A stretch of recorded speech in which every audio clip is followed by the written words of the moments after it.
Hello, कैसे हैं आप सब लोग। आपकी उषा आप लोगों के साथ एक प्यारी सी कहानी के साथ। मुझे पूरी उम्मीद है कि आप सबको बहुत कुछ इस कहानी से समझ आएगा और इस कहानी को सुनकर सभी अपने जीवन को कुछ हद तक सुधार सकते हैं। ये कहानी एक ऐसे कौवे की है जो दूसरों को देखकर हमेशा दुखी रहता है और सोचता है कि यही सबसे ज़्यादा सुखी है और मैं दुखी हूँ। मुझे ईश्वर ने काला कलूटा और गंदी सी आवाज़ के साथ इस धरती पर भेजा है। इस कहानी को छोटे बच्चे भी सुन सकते हैं बैठ के आपके साथ, और उन्हें इस कहानी से बहुत कुछ समझाया भी जा सकता है। ना कि बड़े लोग बल्कि बच्चे भी इस कहानी से बहुत कुछ सीख सकते हैं। आए दिन आप देखते होंगे बच्चे जिद करते हैं, उसके पास ये खिलौना है मुझे भी लेकर दो, उसके पास ऐसी साइकिल है मुझे भी चाहिए, वही देखो कितना खुश रहता है उस साइकिल से, देखो उसके पास ऐसे ऐसे सामान है वो इसलिए खुश है, मैं इसलिए परेशान हूँ। तो इस कहानी से आप अपने बच्चों को बहुत कुछ सिखा सकते हैं, जैसे कि कौवा सीख चुका है। तो चलते हैं अपने उस काले कलूटे कौवे के पास। एक बार की बात है, काला कौवा अपने जंगल में पास में बैठा होता है नदी के किनारे, और वहां पर एक बत्तख को सुंदर सी तैरता हुआ देखता है और बहुत देर तक उस बत्तख को देखता रहता है। बत्तख पूछती है, अरे कौवे तुम मुझे क्या देख रहे हो।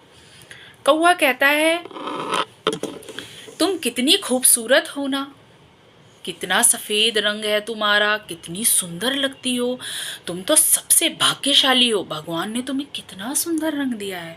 और मैं कौवा काला कलूटा गंदी सी आवाज़ का काव काव काव, मुझे तो कोई सुनना भी नहीं चाहता। ये सुन के बत्तख का मुंह लटक जाता है। कौवा पूछता है, अरे तुम क्यों उदास हो रही हो। बत्तख कहती है, मुझसे सुंदर तो तोता है, तोते के पास तो दो रंग हैं, मेरे पास तो एक ही रंग है। शायद कौवे तूने तोता नहीं देखा, तोता बहुत ही सुंदर है, इस धरती पर सबसे भाग्यशाली तोता ही है। कौवा उड़ता है, काव काव करता हुआ तोते के पास जाके बैठ जाता है। कहता है, अरे तोते भाई, मुझे तो बत्तख ने भेजा है, मैं सोचता था वो बत्तख ही सबसे सुंदर है, भाग्यशाली है, लेकिन उसने बताया कि तुम्हारे पास तो दो रंग हैं और तुम बहुत ही सुंदर हरे हरे रंग के हो, लाल लाल तुम्हारी चोंच है, सच्ची में तुम बड़े ही सुंदर हो, और भगवान ने तुम्हें कितना सुंदर बना के धरती पे भेजा, लोग तुम्हें देख के बहुत खुश होते हैं। और मैं कौवा काला कलूटा गंदी सी आवाज का कौवा। थोड़ी देर बाद तोता मुंह लटका लेता है। कौवा पूछता है, अरे भाई तुम क्यों परेशान हो गए। तोता कहता है, मुझसे सुंदर तो मोर है, जानते हो उसके पास कितने सारे रंग हैं, जरा देख कर आओ, इस धरती पर अगर सबसे सुंदर और सबसे खुश है तो वो मोर है। कौवा कहता है, कहाँ मिलेगा। तोता कहता है, यहीं पास में एक चिड़ियाघर होगा ना, वहां मिलेगा तुम्हें। कौवा फिर से उड़ान भरता है, काव काव, और पहुंच जाता है एक चिड़ियाघर में मोर के पास, और वहीं बैठकर उसको निहारने लगता है। मोर कहता है, अरे कौवे क्या देख रहे हो। कौवा कहता है, मुझे तोते ने भेजा है और तोते ने बताया कि तुम सबसे सुंदर हो, और मैं कौवा काला कलूटा, और तुम तो सच में ही बहुत सुंदर हो, कितने सारे रंग हैं तुम्हारे पास, तुम हो सबसे भाग्यशाली। अब मुझे राज पता चला कि तुम ही हो सबसे सुखी। थोड़ी देर बाद मोर भी मुंह लटका लेता है। कौवा कहता है, तुम्हें क्या हुआ। मोर कहता है, अरे भाई मैं कहाँ भाग्यशाली हूँ, ना मैं अपनी मर्जी से कुछ कर पाता हूँ, सब मुझे पिंजरे में बंद करके रखते हैं, मैं तो सिर्फ देखने के काम आता हूँ।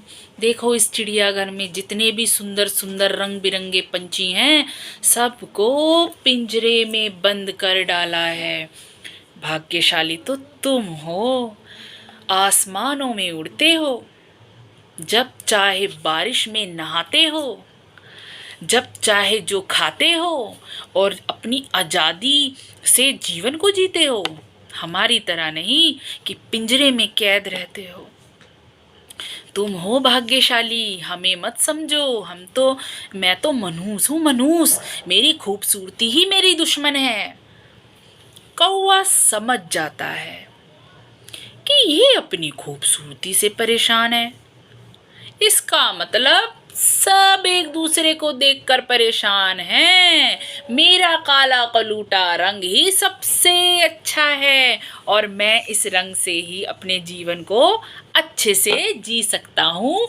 मोर सही कह रहा है, मैं तो आज़ाद हूँ, आज़ाद। ना ही मुझे कोई पकड़ता है और मैं अपनी आज़ादी से जीवन को जीता हूँ। तो आपने देखा मोर को कितने अच्छे से ये बात समझ में आ गई कि सबको सब कुछ नहीं मिलता और जिसके पास खूबसूरती है वो भी दुखी है। वो मुझे देखकर दुखी है कि मैं आज़ाद पंछी हूँ। तो इसी तरह इंसान भी दुखी होता है दूसरों के सुख को देखकर, लेकिन हम नहीं जानते कि जो सामने वाला है वो भी किसी तीसरे को देखकर दुखी है। तो क्यों हम पहला दूसरे को देख रहा है, दूसरा तीसरे को देख रहा है, तीसरा चौथे को देख रहा है और सभी दुखी हैं? क्यों ना जो ईश्वर ने हमें दिया है, क्यों ना जो मेहनत से हमने कमाया है, जो हमारे पास जीवन में अभी है वो बहुत है। खुश रहना के लिए, खुश रहना हमारा जो है वो आंतरिक शक्ति है, बाहर से नहीं मिलेगी। तो कौवे को देखा किस तरीके से समझ में आ गया। ऐसे ही आशा करती हूँ सबको समझ में आया होगा कि हमें दूसरों के सुख को देखकर दुखी नहीं होना है, दूसरों के सुख को देखकर, दूसरों के जीवन को देख के अपने जीवन को व्यतीत नहीं करना है। ईश्वर ने हमें जो दिया है वो काफ़ी है और हम हमेशा के लिए उस चीज़ में खुश रह सकते हैं। ठीक है दोस्तों, आशा करती हूँ सब लोग इस कहानी से अपने जीवन को खुश मनाएंगे। बाय। हाँ, अगर पसंद आए तो लाइक कर देना, सब्सक्राइब कर देना प्लीज़। बाय।